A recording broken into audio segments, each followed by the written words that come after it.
और मैं बड़ा एक पॉलिटिकली इनकरेक्ट, अगर आप इजाजत दें, एक सवाल करूं मैं आपसे कि मोदी साहब जो हैं वो हिंदुत्व के एजेंडे पर अमल पैरा हैं, कभी उन्होंने इस बात को छुपाया नहीं है, ठीक है ना। इस लिहाज से मतलब है कि वो जो भी कर रहे हैं वो अपनी बकौल उनके अपनी कौम के लिए कर रहे हैं, उसको कहते हैं ना बालादस्ती दिलाने के लिए कर रहे हैं। तो उन्होंने बकौल जो, अगर आप उनकी पॉइंट ऑफ व्यू से देखें तो मुश्किल फैसले उन्होंने कर लिए।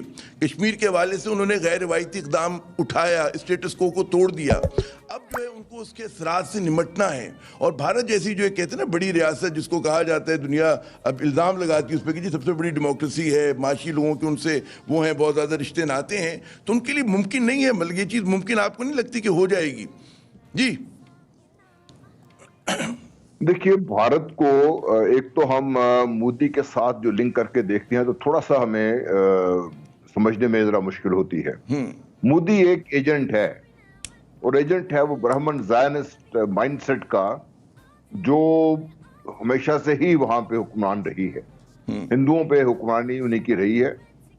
60 से 65% जो हिंदू हैं, जैन्स हैं, ये दलित्स हैं, वो तो इस मुआशरे का हिस्सा इस लिहाज से नहीं है कि उनकी कोई आवाज है वहां पर।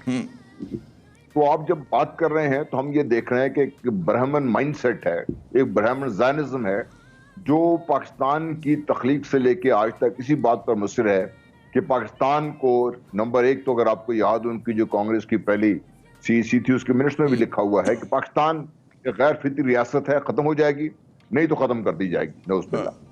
तो ये बड़ा वाज़े उनके जहन में एक पैगाम था। फिर जब कश्मीर भारत को दे दिया गया, 2 मुस्लिम मेजॉरिटी डिस्ट्रिक्ट्स पाकिस्तान से अलहदा करके, उसके बाद तो फिर हमें कोई शक रह नहीं जाना चाहिए था कि उनके और दूसरी जो ताकतें हैं इस दुनिया में, उनके अज़ाइम क्या हैं। बहरहाल अब जिस स्टेज पर इस वक्त हम खड़े हैं, मोदी साहब को जो एजेंडा दिया गया है वो उस पर पूरी तरीके से अमल पैरा है, उससे पीछे हट नहीं सकते।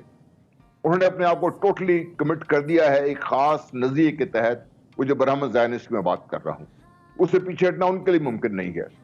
मसला यह है कि क्या पाकिस्तान इस चीज को समझ रहा है, क्या हम बहसियत कौम इस खतरे को भांप रहे हैं, और इस खतरे की जानब जब मैं इशारा करता हूं, क्या हम इसके लिए तैयार भी हैं बहसियत कौम? ये वो सवाल है जो हमें पूछने की जरूरत है। कश्मीर में जो हुआ 5 अगस्त को मेरे लिए सरप्राइजिंग नहीं था, क्योंकि मैं काफी अरसे से, आपको भी याद, मैं लिख रहा हूं कि ये चीजें होने को जा रही हैं, इस पाकिस्तान को खतरात बढ़ रहे हैं दिन ब दिन। अब तो बहरहाल एक रियल प्रेसिडेंट पाकिस्तान का। हाँ, कभी मोदी ने या उसकी जो वो है छुपाया नहीं उन्होंने अपने अज़ाइम को। उन्होंने अपना जो भी वो था प्लान, मंसूबा जो था, उसको दुनिया के सामने पेश भी करते रहे। वानी साहब, एक और कहते हैं ना पॉलिटिकली इनकरेक्ट क्वेश्चन कि मोदी जो है, जो जैसा कि जनरल साहब फरमा रहे हैं कि जी ब्राह्मण हिंदुओं की मतलब नुमाइंदगी कर रहे हैं, उनका जो ज़ायनिस्ट उनका फेस है, बिल्कुल दुरुस्त कह रहे हैं ये। और उसको अगर और आगे बात को बढ़ाएं, जो हिंदू इंतहा पसंदी है उसकी बिल्कुल खालिस शक्ल है। और उसमें ज़ाहिर है कि दुनिया में हमने देखा है जो हुक्मरान तबका किसी मुल्क का होता है वो पूरे सेंटिमेंट को ड्राइव भी करता है। तो अगर इसमें कोई मतलब ताज्जुब नहीं होना चाहिए कि अगर उनकी मेजॉरिटी जो है वो इस चीज़ को सपोर्ट भी करी, और हमें नज़र आ रहा है कि जो इंतखाबात की वो है। क्या आपको लगता है कि नेहरू साहब जो एक ज़माने में सबसे बड़े रहनुमा समझे जाते थे भारत के, मोदी उनको सरपास करने जा रहे हैं? मतलब है जो कुछ उनके अज़ाइम है, जिस तरह से वो हिंदुत्व के एजेंडे पर अमल पैरा है, यही काम नेहरू साहब भी जो किया करते थे, वो बड़ा मतलब कहते हैं छुप छुपा के करते थे, सेकुलर नारे के एक विनियर के अंदर किया करते थे, लेकिन उनके भी मकासद यही होते थे। लेकिन ये तो बिल्कुल एक नंगी, एक कहते हैं ना जाहिरियत हो रही है। तो इस लिहाज से आप समझते हैं कि कल को ये ज़्यादा बड़े लीडर होंगे, ये डिफाइनिंग रहनुमा होंगे भारत के? जी देखिए, जिस तरह से मोदी इस वक्त हिंदुस्तान में करता आ रहा है, जो उसने कहा वो उसने किया। जहाँ तक हिंदुस्तान की बात है, जो एजेंडा लेकर वो आया, वहाँ पर उसने राम मंदिर बनाना था, आज उसने राम मंदिर की बुनियाद रखी। वो उसने इलेक्शन में वादा किया था, उसने वादा किया था कि कश्मीर के अंदर 370-35 एक ख़त्म करूँगा, वो ख़त्म करके उसने मुक्का लहराया कि मैंने आज कश्मीर फतह कर दिया।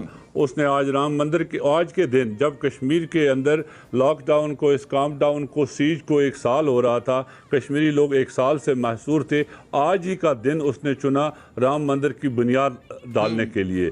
इसमें 2 जो पैगामात वाज़िया थे, एक कश्मीर के लिए और दूसरा इस खिते के मुसलमानों के लिए कि हमने कश्मीर 5 अगस्त को कश्मीर में जो कुछ किया उसकी बुनियाद पर आज हम राम मंदिर यहाँ पर बना रहे हैं, उसकी बुनियाद डाल रहे हैं। ये सिंबॉलिक है। आज ही के दिन क्यों चुना गया? क्योंकि ये फैसला तो 19 नवंबर को आया था, या ये बाबरी मस्जिद जो उन्हें डिमोलिश की थी वो तो 6 दिसंबर को की थी। वो इस तरह से कर सकते थे, लेकिन आज ही का दिन इसके लिए चुना गया।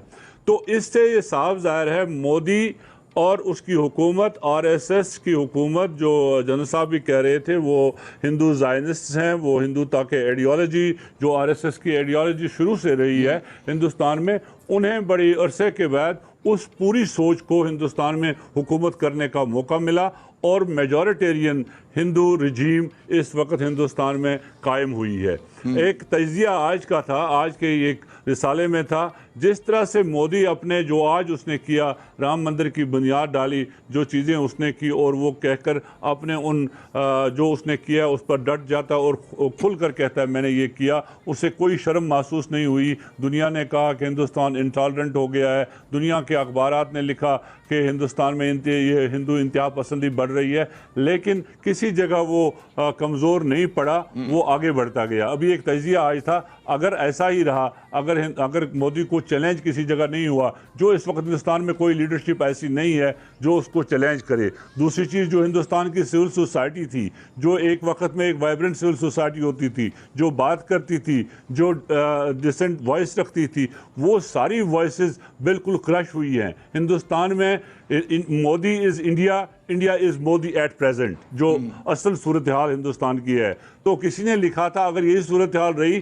तो शायद अगले 2024 में मोदी प्रेसिडेंट ऑफ इंडिया बनकर फिर प्रेसिडेंट पुतिन की तरह ताहयात प्रेसिडेंट बनेगा या जिनपिंग की तरह ताहयात प्रेसिडेंट बनेगा। इस तरह की सिचुएशन उसने हिंदुस्तान के मेजॉरिटेरियन हिंदू में कायम की है। लेकिन इसके साथ साथ जो एक बात जो दूसरी है, वो हिंदुस्तान का मुसलमान, हिंदुस्तान की दूसरी अक़लियतें जो थी, वो हिंदुस्तान के उस जो आपने नेहरू की बात की थी, उनके उस जो उनका सियासी नज़रिया था या वो जो प्रिटेंड कर रहे थे सेक्युलर और प्लूरलिस्टिक इंडिया, उस सोच में माहौल थे, उसी के रच बस गए थे और वो सोच रहे थे कि हिंदुस्तान एक प्लूरलिस्टिक स्टेट है, हिंदुस्तान एक सेक्युलर स्टेट है।